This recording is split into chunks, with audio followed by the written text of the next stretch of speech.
Sir Godfrey Aine, who has pulled the highest number of votes, in bracket 17,343, representing 46%, as the duly elected NRM flag bearer for Maogola North constituency.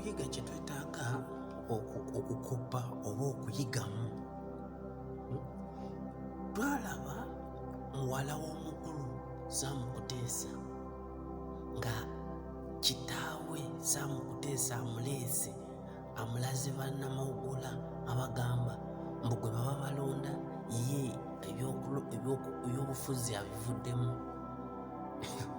Bannayuganda, abasajja batujoze kati otunulamu Samukuteesa Uganda bagifulira ddala kwegamba bagifulira ddala byabuwangwa nti ono avaako ng'oli addako nga boolaba bano bye batugamba mwafuta Museveni ate mutabaniwe. Bannayuganda tubeere bazuukufu, abantu bano baleke tujuga. Omuwala omusajja gwe bayita Sodo Godfrey yadde muganda wa Museveni, naye ensonga ze yawangulidde ono omuwala oba ono omukazi ziri open, ziri self-explanatory. Yamuwangudde n'obululu $1,743 ne bakola 46% nga ze yamuwanguliddeko. Kati y'omuwala oba omukazi n'afuna 42.7% ku bululu $1,600 mwebutyo. Naye ekyasinze okuneewuunyiza okumanya abantu bwe bakoowera ddala, omuwala in her statement egamba mbu ebyalo 6 teyafunyeyo kalulu n'akamu. Kitegeeza ki? Abantu bakoowu, abantu bakoowu. Omuwala oba omukazi ono simanyi maserula Shatsi ekyamukubisiza akalulu si ye, naye ebikolwa bya kitaawe Samukuteesa. Uganda eno erina amaziga geekaabye oba geekaaba olwa Samukuteesa. Olira, Samukuteesa alina ensonga nnyingi nnyo ezinyigiriza Bannayuganda z'akoze openly mu broad daylight. Olira, Samukuteesa ensonga ezimu zanyigiriza Bannayuganda, omulala ayinza okwongerako ebyekisaawe ky'ennyonyi airport ye Uganda gye bayita Entebbe International Airport, emivuyo gyonna egikirimu Samukuteesa. Ekisaawe ekyo musanji we yakimuwa, okitegeera. Kati emisolo buli kimu kyonna kyonna ekitambula ku kisaawe Samukuteesa teyakomaawo. Oba ojjukira pioneer buses zino n'emivuyo gibadde mu badriver, taxi, paaka zonna mu Kampala, Samukuteesa yabiri emabega. Wawulirako UN saga Samukuteesa ono obululu ensonyi omusajja ono, oba mukama ali basasula ki oba esente bazaagazaki, yagenda nabba esente za UN. Samukuteesa kahamba Samukuteesa. Samukuteesa alina ebikolobero bingi byakoze Bannayuganda, naye ate oba ojjukira history ng'oz'omugoberera, Samukuteesa yawangulako ko Museveni mu G8. Kati bano abantu bayinza okuba nga bakakozesezza engeri y'okwagala okwesasuzaamu, okiraba. Naye not only that, abasajja bano balowooleza ddala nti Uganda bagitugulako okutujooka bwe bati. N'ovaako n'oleeta muwalaawo mbwakulembere atwala ebintu mu maaso kwegamba asigale ng'ajooga. Nkubuliddeko ebitonotono ku byamuwanguzisizza. Okwongerako n'ekirala, omuwala ono oba omukazi ono muwala wa Samukuteesa tabadde ku ground, naye olw'okubanga awulira nti kitaawe alina bye yakola oba biki abadde n'erinnya wansi, ye kwe kuvaayo eri ebweru ajje akube campaign bano bamuwe ng'ekyo kitaddeawo samukutesa biki byakoledde bana Esembabule bye balina okusinziiraku okusikiza muwala we. Genda olaba amakulu, abantu tebalina amazzi banywa mu bidiba by'ebimu neeti kati nga gwe toswala ogamba mbaoleeta muwala amakubo ag'Esembabule. Abasajja ba sente baziteekawo kati ng'ekyo kiri awo oba ozza okugoberera oba wagobereddeko n'olaba omukulu Tangudde oyo mu kulangirira akalulu kano kwegamba alina ebigambo byakozesezza ebyo bisaana gwe mwenyini kubyewulirirako nga we ogenda okulaba mu vidiyo nga tubikuzannyira.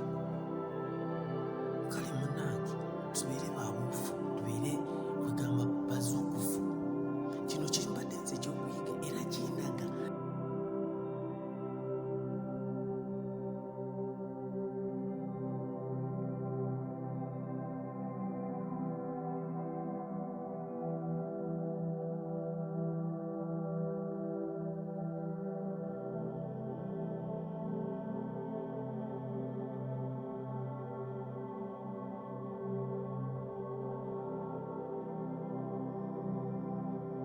in the constituency today is deplorable.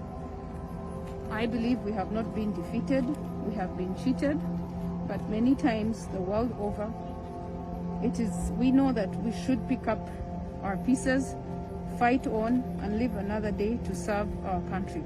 So I'll be submitting my petition covering 6 villages where I have major concerns and seeking the NRM Electoral Commission's new judgment on these 6 elections. Lastly, I would like to assure my supporters that this is not the end of our journey. I want to thank them very, very much for their support. May God bless our Maugara North. May God... waliwo yakitaddeyo naye simanyi kubanga sinaba kugisoma, so sinaba kutegera ki yawandiise.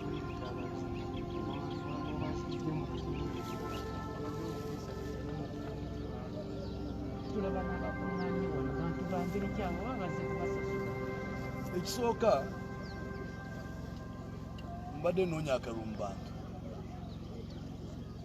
njagala kwogera ku bana abali wano. Nfunye abampadde akalulu babadde bantu 17,000 n'okusukamu. Abali wano tebanaba kubeera na lukumi. So omuntu bw'ajja okujaguza omuntu gwe gwalonze ate ogamba nti obaze kumuwa sente, bwe mandi wakumuwa sente nandizimuwedde gyali ekyokubiri nze sobola kuweereza omulozi esente kozi wenkuwa sente tonsubiramu okukuweereza ate okukuleetera okuweereza kubanga mba nkuguza. Ffe mu Banyankole tulunda nte oluusi tulima n'amatooke, tulina amatooke. Bwe ngendewo ne nkusaba ettooke enkya bw'oba olina enjala ogenda kujja ewange nange onsabe. Naye bwe ngendewo ne ngula ettooke ate tosobola kujja waka n'oŋŋamba nti njagala ettooke lino erinakuwa nange ndububi kati nkola ki.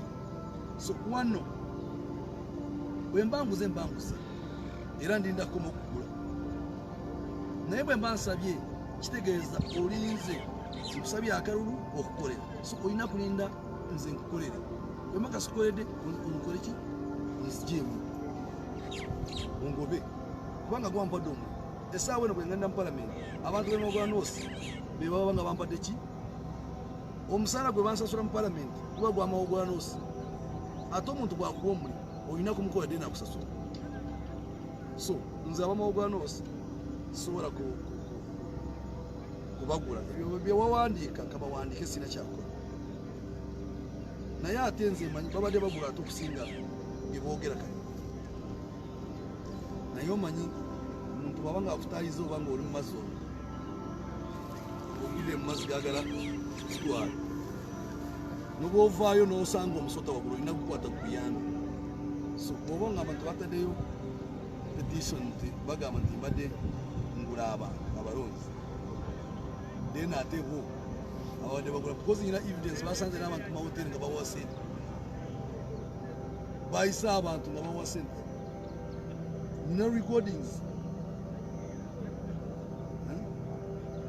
nyina recordings polling stations zebabadde nga bagabako sente so naye nze ndowooza bakkirize bajje tuzimbe eggwanga lyaffe time ejja kutuuka nabo bajje kino kireseewa famire yammwe kuba tulaba nti enjuyi zombi mulina engeri gye muli baaluganda kireseewa famire yammwe gye kijiizizaamu nze kusaidi ya famire tewali mubuzibu bwonna kubanga najja okwesimba nze nga nyina endowooza eyange ey'amawogwanosi ekyokukola amawogwanosi omuwala naye yajja ng'alina endowooza ino muguleta kushenyi wali omwana bamuyita Atibu Katoto aze nga yesimba ne muganda wamuddako wa Hussein Katoto nga besimba bombi kitegeeza ati nze byokolera byendaba byoyagala okukolera abantu si bye byange nange kansiki naye bwamuwangula abeera mabega bawangula byebinega so ekya family nze ndaba family eriemu NRM it's one family era nze nsaba bembadde nesimbyewo bajje situule wamu ekisooka tulwanyise abalala abajja b'ebibiina ebirala ekyokubiri tuzimbe mawogwanoosi yaffe n'Esembabule okutwaliza abantu simanyi no problem ate bw'aba asazeewo naakola naye nze nandi Museveni ebyakukole ki abireke alinde kubanga bw'ojja independent tuba tuwonona NRM naye bw'asalawo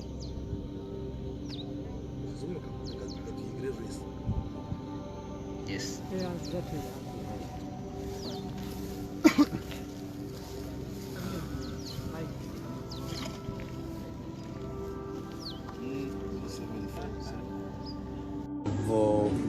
Constructed some dams in some areas, and not only that, because Maoganos was completely down, so I tried my best to, first of all, to show people where they are. I tried my best to make sure that I do something, little I have, but something I can do. So really, I don't know what to say, but I thank the people of Maoganos. Okay, we know this is an area where violence has been for more than a decade, and it has been a history in this area before. So what has been your relationship with the candidates?